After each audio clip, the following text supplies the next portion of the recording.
If you are a Christian that still supports Trump at this point in time, you either haven't read the Bible or need to pray for discernment. Well, this should be interesting. I could show you all different video compilations of him doing things that should set off your discernment, but let me just cut straight to the meat of it.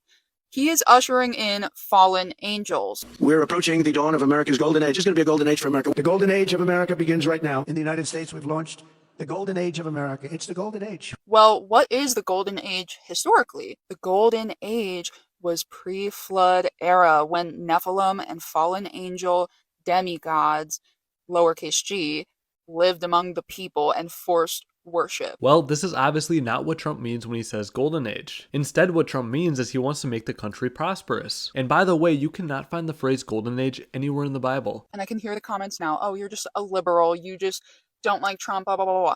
No, this has nothing to do with politics.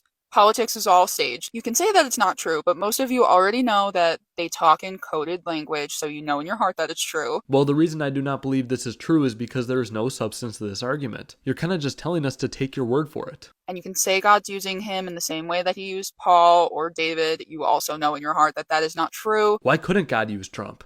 I'm not saying he is using Trump. I'm just asking why you think it would be impossible. I mean, in the Bible, God uses sinners all the time, like David and Solomon, just to name a few. If you continue to support someone who is very obviously not of God in many ways, and that's not a judgmental statement, that's me just pointing out the obvious. That is actually a very self-righteous and judgmental statement. Just because Trump is a sinner, which, may I point out, you and I are both sinners as well, doesn't mean that God cannot use a sinner. I mean, let's just look at David. David basically sent somebody to die so he can marry their wife. And now correct me if I'm wrong, but I don't think Trump has done anything quite that extreme. And God used David and made him the king of Israel. I love you guys, but it's time to stop worshiping and or excusing Trump. Put your faith in Jesus, not in this world, not in Trump, not in any leader or anything other than Jesus Christ. And you know what? Look at that, we found an agreement. I agree, we should not be worshiping any political leader. We should only be worshiping God, and Jesus is God. But comment what you guys think down below.